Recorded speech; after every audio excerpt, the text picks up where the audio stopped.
heureux de vous retrouver sur ces plateaux avec vous, mesdames et messieurs. Nous sommes Web Information Télévision. Cette production va nous plonger dans les actualités chaudes que vous a préparé votre chaîne. Je l'ai dit, c'est Web Information Télévision. Quelles sont les actualités qui ont marqué la semaine? Nous sommes sur ce plateau avec deux confrères que je vais présenter successivement. Je suis avec Jenny Toali et avec Paulin Aganzaki. Je suis en train de dire chaleureusement bonjour et bonne arrivée. Merci. Bonjour, Merci. Madame Joyce. Alors, Jenny Toali, de votre part, il y a plusieurs activités qui ont marqué la semaine, notamment il y a l'arrivée de Bintou Keïta qui est survenue. Nous sommes, c'est jeudi 12 juin 2025. Et alors, c'est là, est-ce que c'est une lueur d'espoir pour le peuple congolais? Pour moi, c'est un peu tôt de dire si c'est une lueur d'espoir, mais je sens quand même qu'il y a dans les chefs des Congolais beaucoup d'attentes avec l'arrivée de Bintou Keïta, la façon, voire même la manière avec laquelle elle est arrivée à Goma. Tout le monde était surpris, bien qu'on savait qu'elle va arriver. Alors, déjà, Bintou Keïta, là, c'est, je peux dire, c'est l'ONU, bien qu'il y ait les forces onusiennes qui sont ici, mais c'est la chef de cette mission onusienne en République démocratique du Congo qui est venue ici à Goma. On en sait un peu plus de sa venue ici à Goma, ce qu'elle vient faire concrètement. Alors, c'est aussi des attentes par rapport à ce qu'elle aura à dire au Conseil de sécurité des Nations Unies, parce que d'ici là, elle va présenter un rapport sur la situation dans l'Est, dans toute la République démocratique du Congo. Je peux tout simplement me limiter dans la partie Est du pays, parce que c'est une partie qui est toujours confrontée à des défis sécuritaires. Donc, Bintou Keïta à Goma, c'est un événement à saluer, mais également, il faut... c'est une réponse pour ceux-là qui pensent que venir à Goma, une personnalité venir à Goma, ça fait de vous un complice de la rébellion AFC M23. Vous vous rappellerez, dès que les évêques de la Cinco sont venus ici pour une mission aussi précise, ils ont été traités, ils ont qualifié de tous les noms par ceux-là qui pensent que c'est à Goma, on ne peut pas venir à Goma parce que c'est une zone occupée par l'AFC M23. Vous vous rappellerez aussi même de toutes ces personnalités. Joseph Kabila à Goma, il fait ses activités. On l'a qualifié aussi de tous les noms. Cette fois-ci, c'est Bintou Keïta. J'attends aussi voir les réactions de ceux-là qui pensent qu'à Goma, c'est la rébellion, on ne peut pas venir là-bas. Tout ça, j'attends aussi qu'ils disent que Bintou Keïta est complice de cette rébellion et toute sa MONUSCO. Et pour vous, Monsieur Aganzi, qu'est-ce que cela vous dit, l'arrivée de cette autorité onusienne sur le sol de Goma? D'abord, je vous remercie de m'avoir associé à ce débat qui parle ou bien qui met en lumière l'actualité à l'est de la RDC et en RDC en général. L'arrivée de Bintou Keïta, pour moi, je le consomme de deux aspects. Le premier aspect, c'est d'abord la nature, pas la nature, mais le message qu'elle a elle-même donné à son arrivée. Elle a dit qu'elle vient à Goma pour discuter avec les autorités de l'AFC-M23. Par ailleurs, elle a également encouragé la population de Goma pour sa résilience. Ça veut dire, d'abord, le fait pour elle d'annoncer des discussions direct avec les M23. Jenny l'a dit, déjà le commun des mortels va les qualifier des collaborateurs. Mais moi, je ne vais pas dans ce sens. Je vois la nature même du M23. Déjà, l'ONU, au travers de la représentante spéciale du secrétaire général de l'ONU au niveau mondial, maintenant la représentante qui est Bintou Keïta, je dirais c'est une reconnaissance des faits qu'elle vient confirmer, la reconnaissance des faits d'IM23 qui, selon le gouvernement, c'est un groupe terroriste. Et l'ONU elle-même avait dit, au travers des rapports, que le M23 travaille avec le Rwanda. Donc déjà, quelque part, c'est une reconnaissance des faits que l'ONU est en train de faire par rapport à cela. Deuxième aspect, l'ONU ou bien la MONUSCO qui est fait mandat, parce que vous le savez très bien, la MONUSCO est fait mandat, jusque-là on ne sait pas encore avec quelle légitimité la MONUSCO qui déjà, même avant cette guerre, n'était pas acceptée par les communs des mortels, il y a eu des marches par-ci par-là. On a vu même quelque part le gouvernement voulait accélérer les départs de la MONUSCO dans plusieurs zones en RDC. Dans le sud Kivu, par exemple, la MONUSCO n'existe plus. Et dans les Tanganyika, la MONUSCO n'existe plus. Et une partie de la province du Nord Kivu, on sentait vraiment que la MONUSCO n'était plus efficace. Maintenant, l'arrivée de Bintou Keïta, qui dit venir entamer des discussions directes avec les M23, on ne sait pas, ça aura quelle nature, vu que la MONUSCO elle-même est contestée et n'est pas, je dirais, elle n'a plus mandat d'engager une telle discussion. Mais en somme, si cela, parce que la question que vous l'aviez posée à Jenny, est-ce que cela peut avoir, en quelque sorte, si cela peut être une sortie de crise, je dirais un peu oui et non. Oui, pourquoi? Parce que toute discussion, si ça va mener ou bien si ça va conduire à la résolution des conflits, à la résolution pacifique de cette situation, en tout cas pour moi ça va. Mais si c'est pour se tailler la place, la MONUSCO veut, par exemple, se laver auprès de son silence, parce qu'auparavant il a été normalement si elle veut se laver, parce que souvenez-vous, avant la guerre, avant la chute de la ville de Goma, la MONUSCO avait lancé une opération avec les FARDC, Springbok. L'idée était de vouloir conserver que la ville ne puisse pas tomber ainsi que la cité de Saké entre les mains du M23. Et maintenant, c'est le M23 qui combattait la MONUSCO et est en train de contrôler Goma. Et maintenant, l'ONU, qui est le patron de la MONUSCO, vient pour entamer des discussions avec les chefs du M23. C'est en tout cas une ambiguïté. On peut juste espérer que cela pourra nous permettre un peu d'avoir une lueur d'espoir, tel que vous l'aviez dit. Alors, pour peut-être y revenir... Je voulais aussi réagir, permettez, parce que c'est vrai, les deux aspects évoqués par... Paulin, je suis d'accord avec ces deux aspects, mais dans les fonds, si on voit très bien, parce que c'est vrai, les mandats de la MONUSCO, la MONUSCO est fait mandat, je peux le dire, d'ici décembre, parce qu'on avait renouvelé son mandat pour une année. Alors, elle est là.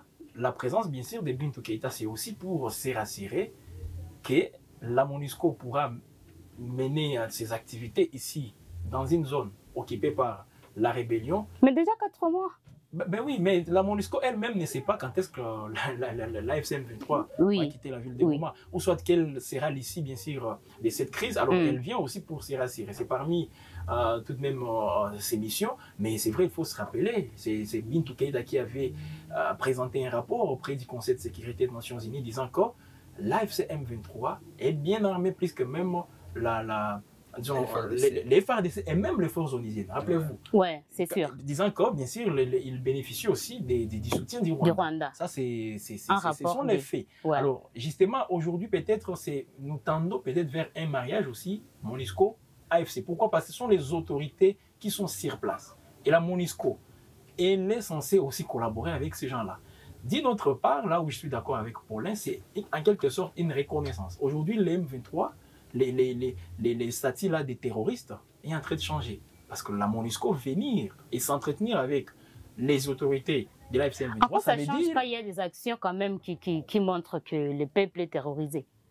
Bon, les peuples terrorisés, c'est peut-être par des mesures qui sont prises, mais moi, je n'en saurais pas les dire dans ce sens, parce qu'il y a des protagonistes qui sont là. Quand il y a ces dualités, vous et moi je peux vous traiter comme je vais pour vous salir votre image auprès de l'opinion, que ce soit international tout comme national. Et c'est ce qui a été fait. Tout comme nous voyons, les responsables de l'AFC M23 tirent à boulet rouge sur les autorités de Kinshasa. Ça se passe comme ça. Alors, à un certain moment, moi, je crois que la présence de la MONUSCO, c'est quand je dis la MONUSCO, là, je vois bien sûr la représentante. Mais il y a les forces onusiennes qui sont toujours ici, qui n'ont jamais quitté la ville de Goma. Elles sont là. Alors, leur chef, Bintou Keïta à Goma, c'est aussi un message fort, non seulement aux autorités congolaises, donc les autorités de Kinshasa, mais également à toute la communauté internationale. Parce qu'à un certain moment, on pensait que les M23, ce sont des gens qu'il faut toujours éviter, mais aujourd'hui,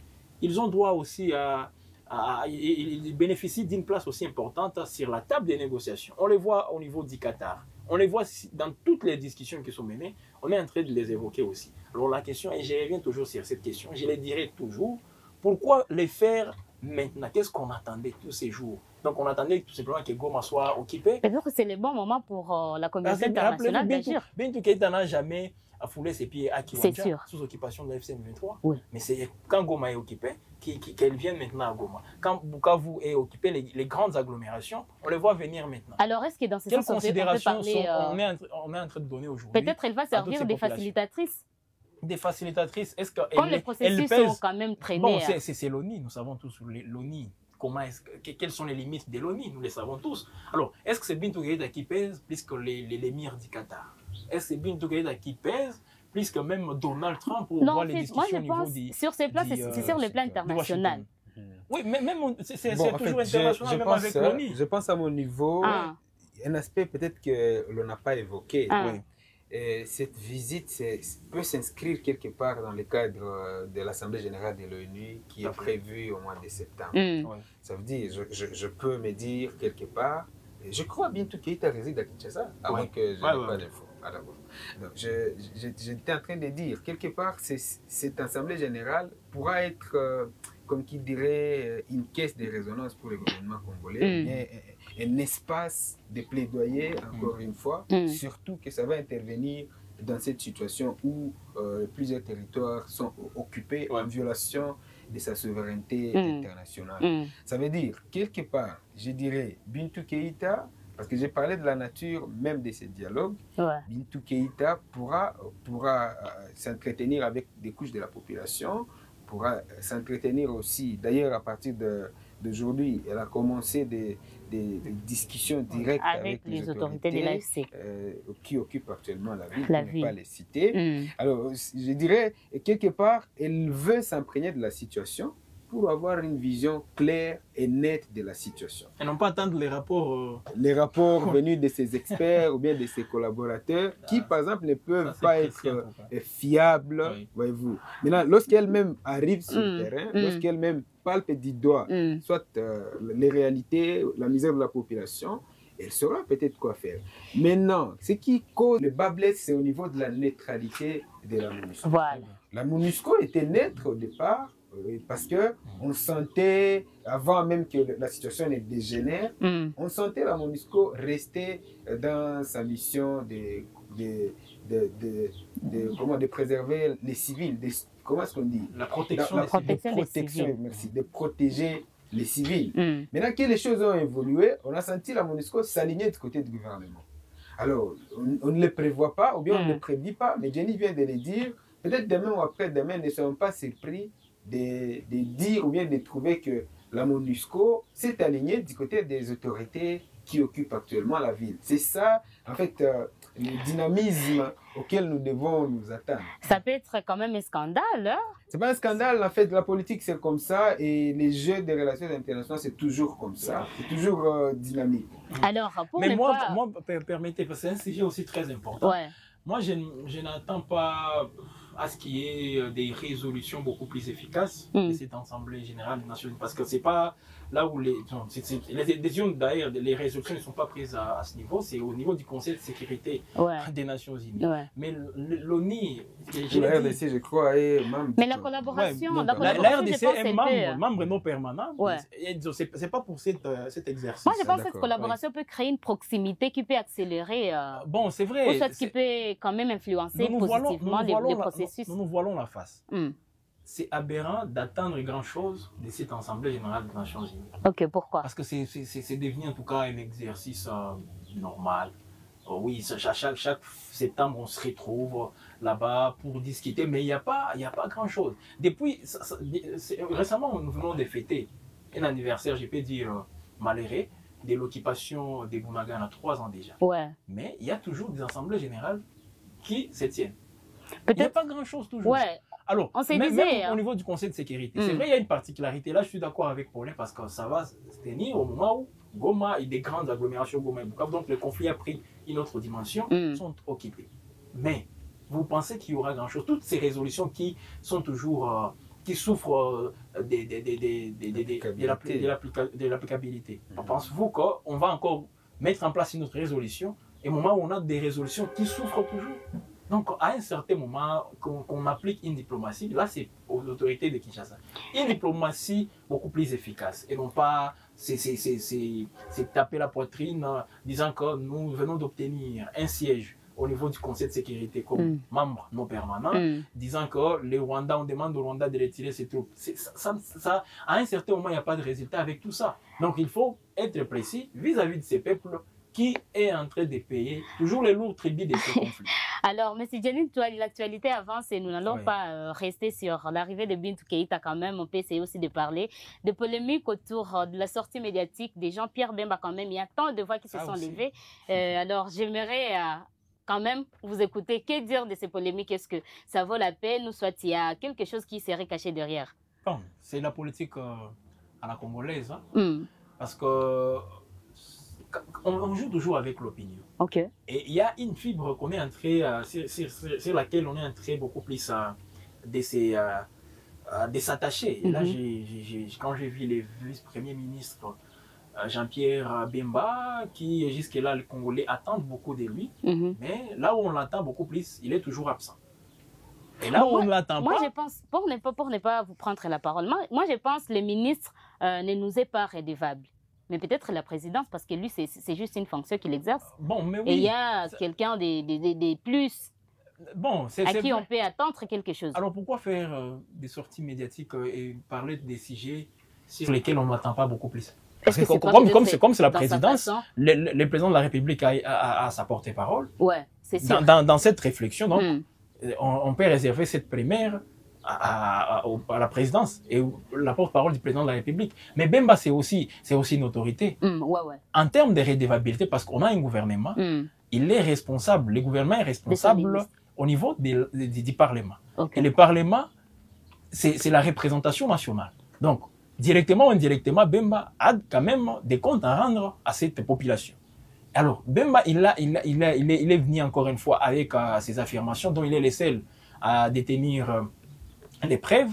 Et moi, je crois que c'est un témoin aussi, je peux dire, il serait beaucoup plus utile au niveau de la justice avec tout ce qu'il est en train de faire comme des révélations, au lieu de laisser tout simplement, de nous les amener pour la consommation du public. Donc, il a, bon, je ne peux pas dire s'il a dit la vérité ou s'il a menti, mais ce que moi, je peux dire tout simplement, c'est que Bemba, c'est un bon témoin auprès des juridictions compétentes par rapport à tout ce qu'il a à faire. Malheureusement, je n'ai vu aucune juridiction se mobiliser pour prendre en compte ce que Bemba a dit. La Cinco aussi l'a souligné quand même. Oui, la Cinco parce qu'elle s'est sentie lésée. Elle s'est sentie lésée, c'est normal, mais les juridictions n'ont pas pris ça en compte jusque-là. On ne voit pas. Qu'il disait vrai. Alors s'il disait vrai, c'est aux juridictions compétentes de nous le prouver. En invitant M. Bemba de nous dire, de venir avec les preuves de tout ce qu'il a fait comme affirmation. Et non pas laisser ça tout simplement pour la consommation du public. Et c'est l'opinion qui est toujours emportée dans tout ça. Alors ça, c'est reconnu quand même sur le plan national. Revenons un peu dans la ville de Goma qui est sous occupation de l'AFC M23. Il n'y a pas longtemps, on a annoncé quand même le départ de forces de la SADC. M. Paulé Aganzi, que dire de ces départs? Autrefois, disons que c'est un départ définitif. Avant peut-être de commenter sur les départs de la SADC, j'aimerais revenir un peu sur Bintou, sur Bemba, et puis je vais parler de ça. Ok, à vous la en fait, parole. par rapport à l'arrivée de Bintou, en tout cas, je tenais à le dire, la RDC, nous sommes à la croisée des chemins. On ne sait pas l'avenir, on ne sait pas définir, on ne sait pas déduire l'avenir de la RDC actuellement, vu la situation que nous traversons. Et je crois que ce qu'il faut faire, ou bien ce que nous devons faire au niveau de notre pays, c'est d'activer une diplomatie agissante. Et pas la diplomatie qu'on a vue qui ne produisait rien absolument. Il faut une diplomatie agissante pour qu'il y ait vraiment une sortie de crise effective. Sinon, on va rester dans ce même cycle infernal de discussions. Et pendant ce temps, il y a des violences et des civils qui sont en train de perdre la vie. Par rapport à la sortie médiatique de Jean-Pierre Bemba, pour moi, en tout cas, c'est très, très ridicule de voir que les discours de haine sont en train d'être et relayé par une autorité comme Jean-Pierre Bemba. Je dirais peut-être qu'il y a des conflits personnels entre lui et Joseph Kabila, ou bien entre lui et certaines personnes. Malheureusement, leur conflit est en train de se nationaliser. Malheureusement, leur conflit est en train de se régionaliser. Parce qu'on a vu des réactions des pères des églises, des pères de l'église qui ont réagi en tout cas, estimant que Jean-Pierre Bemba est en train de dire des choses auxquelles il n'a pas de preuves. Et s'il estime avoir des preuves, parce que je l'ai même suivi sur Top Congo, il affirme qu'il a des preuves. Normalement, pour quelqu'un qui a des preuves, ce n'est pas à la radio, ce n'est pas à la télé, ce n'est pas non plus dans les médias. Rappelez-vous même, pendant la campagne en 2023, il nous avait dit qu'il a aussi des preuves, comme quoi il y a une organisation RIS pour trafiquer les élections, effectivement. Des élections, mais jusque-là, on n'a pas de preuves. Ça veut dire, comme l'a dit... Personne n'a demandé ses preuves, en fait. Non, ce n'est pas comme ça que ça se passe. Ça veut dire, si on était dans un pays sérieux, si on était dans un pays, je ne dirais pas qu'on n'est pas sérieux, mais si on était dans un pays responsable, je pense que la justice devrait se saisir du dossier, parce que ce sont des problèmes qui touchent l'intégrité territoriale. C'est sûr. Lorsqu'on parle de... Parce que Bemba l'a dit, avant il avait dit, il a des preuves intangibles que Joseph Kabila soutient l'AFC M23 et la milice Mobondo dans les Bandundu. Alors il avait dit, pourtant ce sont des problèmes qui gangrènent actuellement la société congolaise. Si la justice était sérieuse, il devrait se saisir d'abord de ce dossier pour que Bemba donne des preuves irréfutables. À partir de ces preuves, on peut initier des procédures judiciaires au lieu de s'attaquer aux immunités de Kabila à l'Assemblée nationale ou bien au Sénat sans qu'il y ait de procédures judiciaires fiables. Au-delà de ça, madame... Si les propos qu'a donné Jean-Pierre Bemba profitent ou soit font des éloges peut-être de la procédure juridique, parce qu'actuellement, normalement, Joseph Kabila serait un peu en processus normalement d'être poursuivi. Si les propos de Jean-Pierre Bemba profitent ou soit met en éloge, je pense, la juridiction, est-ce que ça vaut la peine de demander de se saisir de ces dossiers? En fait, je pense que la justice là trouve la bonne place. Je ne sais pas si vous connaissez comment fonctionne la justice. Oui, c'est sûr. La justice a les droits, c'est ce qu'on appelle la saisine. C'est saisir d'un dossier, de se saisir d'un dossier et d'établir les coupables, les personnes qui sont pénalement responsables. Lorsqu'une autorité comme Jean-Pierre Bemba fait des sorties ou bien des déclarations comme ça, en tout cas, ce n'est pas à prendre comme si c'était toi, ou bien ce n'est pas à prendre comme si c'était un citoyen lambda. Ça veut dire que ce sont des faits, ou bien des faits qui doivent être prouvés. Et la justice devrait normalement se saisir de cette situation pour établir des personnes qui sont pénalement responsables. Et si, en tout cas, il n'a pas de preuves, ça, ce sont ce qu'on appelle des accusations gratuites. Ces accusations gratuites sont aussi pénalement punissables, si je peux le dire. Alors, pour revenir maintenant au départ. Le départ de la SADC, comme vous l'aviez bien posé. Après, je ne dirais pas que c'est les derniers départs, parce qu'on ne sait pas définir les troupes de SADC étaient au nombre de combien.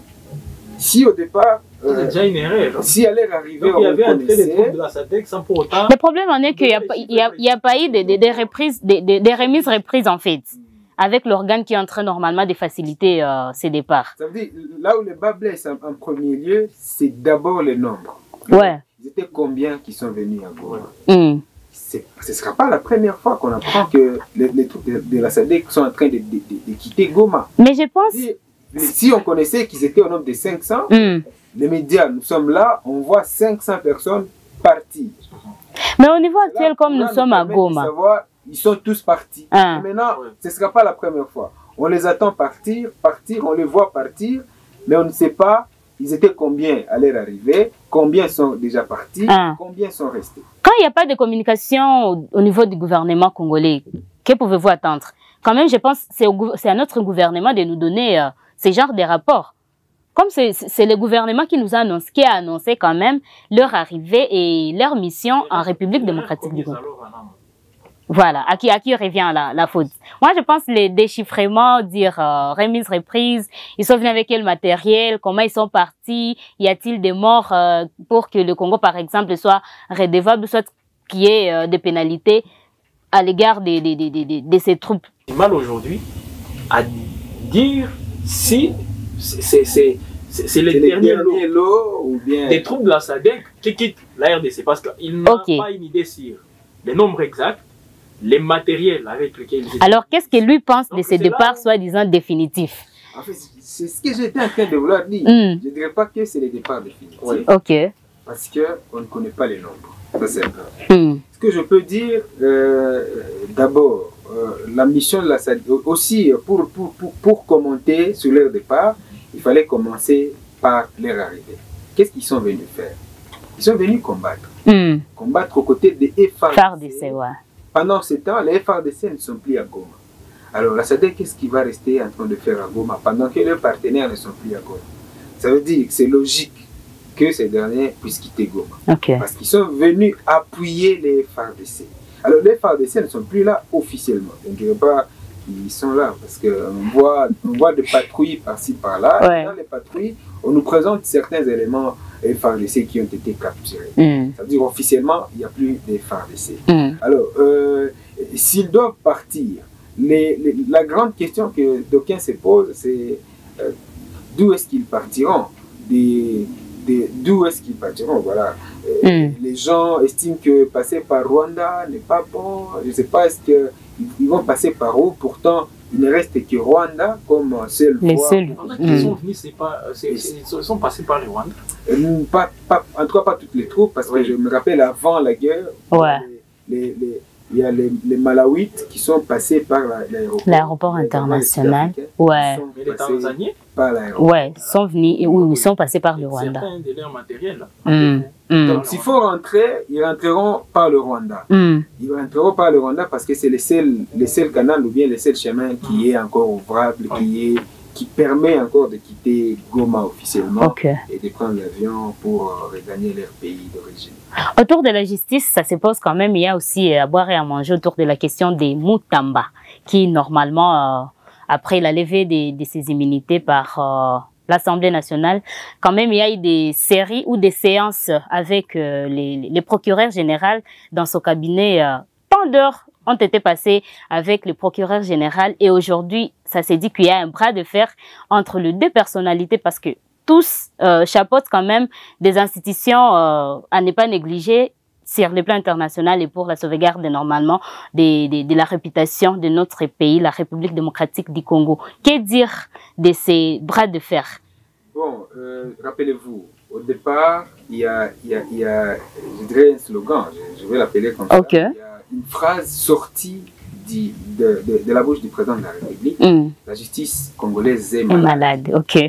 Après cela, on a organisé des travaux, je ne sais pas comment est-ce que... Consultation. Les états généraux de la justice. C'était pour réparer, c'est-à-dire, le commun mortel disait, la justice est dans les soins intensifs. Ouais. Maintenant que les états généraux ont pris fin, la justice a ressuscité. Ça veut dire, on a l'impression que notre justice est devenue plus malade qu'avant. Pourquoi je l'ai dit? Parce que on a vu, l'idée était de réparer, de redonner force à cette justice qui était malade. Aujourd'hui, elle est devenue plus malade qu'avant. On sent les acteurs de la justice sont en train de se manger entre eux. Déjà, lorsque le président de la Cour de cassation est en conflit avec le ministre de la Justice, c'est en tout cas la justice qui en paie les prix. Et déjà, on ne sait pas quel jugement on aura, ou bien on ne sait pas la nature aussi de l'issue même de ces conflits. Alors, la levée des immunités ne fait pas de Mutamba un ancien ministre. Le premier ministre poursuivable. Imaginez, c'est un peu d'imaginer un ministre en fonction, poursuivi et condamné. Quel scandale.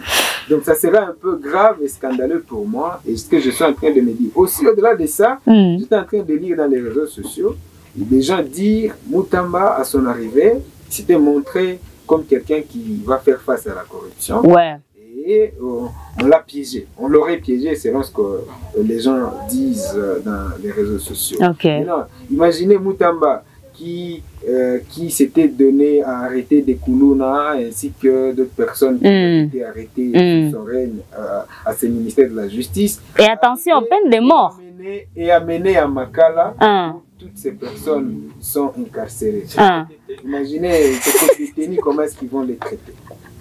J'essaie un peu d'imaginer un peu. Je me dis déjà avec ces problèmes que nous avons au niveau de la sommité judiciaire, nous risquons de ne plus avoir une justice comme l'idée était de vouloir établir l'état de droit. L'idée était de vouloir établir une justice qui n'est plus malade. Mais en fait, ce que nous vivons, ce que nous voyons actuellement, la justice devient de plus en plus malade. Elle était convalescente, et puis elle devient encore... À la fin, c'est la mort. Quant à vous, M. Djeni Touali, que dire? Tout ça, c'est le fruit d'une propagande politicienne. Ça commence au sommet de l'État, et ça s'intensifie même dans des ministères, dans des institutions aussi. Là, on voit toute l'institution judiciaire qui est aujourd'hui mise en mal avec ces scandales, parce que c'est un scandale, il faut le dire ainsi. Mais je vais quand même apporter une précision. Jusque-là, les immunités de Moutamba ne sont pas levées. Ces immunités ne sont pas levées. Ce qui a été fait, d'abord, il y a l'instruction qui a été entamée et l'Assemblée nationale a autorisé. Mais pour que Moutamba soit poursuivi, là, il faut que les procureurs obtiennent la levée de ses immunités. Voilà pourquoi il a c'est un deuxième réquisitoire de l'Assemblée nationale pour obtenir maintenant la levée des immunités et commencer maintenant les poursuites contre Constant Moutamba, parce que le procureur Firmin Vondé dit qu'il a des brèves, et avec après avoir entendu Constant Moutamba, je crois à deux ou trois reprises, il dit en savoir un peu plus sur toutes les accusations contre Constant Moutamba. Ce dernier aussi, parce que je vois même que c'est un bras de fer. Constant Moutamba qui réquise aussi les procureurs. Par un communiqué, les procureurs aussi, son cabinet répond à Constant Moutamba, lui a là même à garder la sérénité pour la suite de la procédure. Voilà, donc en quelque sorte, c'est l'image de la justice en RDC qui est encore une fois ternie. Et là, je peux dire, les responsabilités sont aussi, je peux dire partagées, ça et là, mais les grands responsables. Et là, je reviens à un principe, ça conseille que vous avez un peu soulevé, la redevabilité. Le président de la République, lui qui est bénéficiaire de ces suffrages directs congolais, c'est lui les responsables dans tout ça. C'est lui les magistrats suprêmes. Et quand tous ces scandales aujourd'hui, ils sont en train d'être observés au niveau de notre justice, moi je crois qu'à un certain moment, bien que le président de la République, Félix Tshisekedi, ne viendra plus auprès du peuple congolais pour solliciter un autre mandat, mais c'est son passage à la tête de ces grands Congos qui est en train aussi d'être mal vu par les Congolais. Donc dans l'histoire de la République démocratique du Congo, on dira, sous Félix Tshisekedi, notre justice, on a assisté à des scandales où les ministres de la justice est accusé par la justice, jusqu'au point où il peut même être poursuivi par la même justice, poursuivi, même condamné un ministre de la justice qui s'est présenté comme les sauveurs même de cette justice. L'exemplaire. Je me rappelle même dans une cérémonie officielle où il y avait la première ministre, Constant Moutamba. Elle avait dit, je sens l'odeur du détournement. Là où il y a la première ministre. Est-ce que vous vous rendez compte justement de ce que nous sommes en train de tourner comme l'image? Je me pose la question, un étranger qui est en dehors de nos frontières, en voyant tout ça, quelle est l'idée qu'on a de la République? Ou qui enviait peut-être notre pays. Qui peut envier ces pays? Même nous, avec tout ça, à un certain moment, on n'a plus cette fierté d'être Congolais avec ce qui s'est. Mais peut-être que ces scandales causent aussi, donnent fierté à certains Congolais, parce que bon... Avec ça? C'est quelquefois amusant en fait. Bon, peut-être pour... comme vous venez de le dire, l'amusant. Moi, je ne sais pas si on peut continuer toujours à s'amuser. Non, ça doit finir en fait, ça doit finir.